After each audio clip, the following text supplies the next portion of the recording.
Fielder হিসাবে তিনি বিশ্বের অন্যতম সেরা। দূর থেকে নিখুঁত থ্রোয়ে উইকেট ভেঙে ব্যাটসম্যানদের ফিরিয়ে দিতে সিদ্ধহস্ত সেই রবীন্দ্র জাদেজা কি এবার রান আউট করানোতেও পারদর্শী হয়ে উঠেছেন?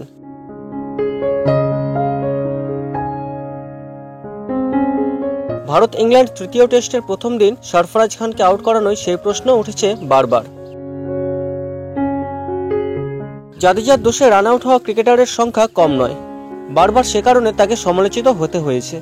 অতীতে বিরাট কোহলি, অজিঙ্ক্য রাহানে, হার্দিক পান্ডিয়াদের মতো ব্যাটসম্যানদের রান আউট হতে হয়েছে জাদেজার দোষে।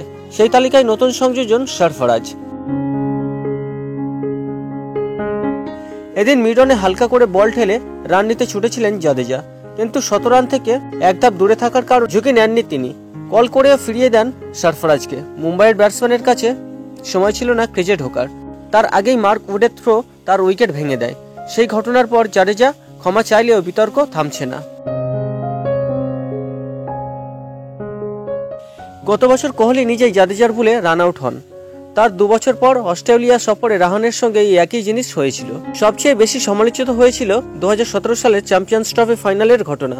সেই ম্যাচে ভেঙে পড়া ভারতীয় ব্যাটিং হার্দিকের দৌলতে জয়ের স্বপ্ন দেখছিল, কিন্তু জাদেজার একটি ভুল ডাকে সাড়া দিতে গিয়ে হার্দিক রান আউট হন।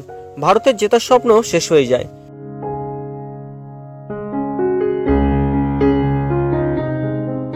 যদিও রান আউট নিয়ে সরফরাজ বলেছেন, এটা খেলারই অংশ, বোঝাপড়া ভুল হতেই পারে ক্রিকেটে। কখনো রান আউট হয়, আবার কখনো রানও হতে পারে।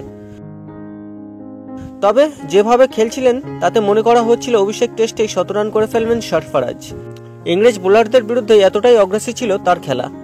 সেই সরফরাজ খানকে ফিরতে হলো ৬৬ বলে ৬২ রানিং। কিন্তু সরফরাজ আউট হওয়ার আগেই গড়ে গেলেন একটি রেকর্ড। এতদিন আওয়াজ উঠেছিল ভারতীয় দলে সরফরাজ খানের সুযোগ না পাওয়া নিয়ে।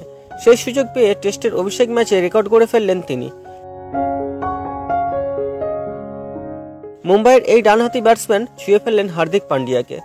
টেস্টে ভারতীয়দের মধ্যে অভিষেক ম্যাচে দ্রুততম অর্ধশতরান করার রেকর্ড এখন যুগ্মভাবে তার দখলে। স্বাধীনতার পর থেকে টেস্ট অভিষেকে ভারতের হয়ে দ্রুততম অর্ধশতরান করেছিলেন হার্দিক। ৪৮ বলে অর্ধশতরান করেছিলেন তিনি। সেই রেকর্ড ছিলেন সরফরাজ। তিনিও এদিন ৪৮ বলে অর্ধশতরান করলেন।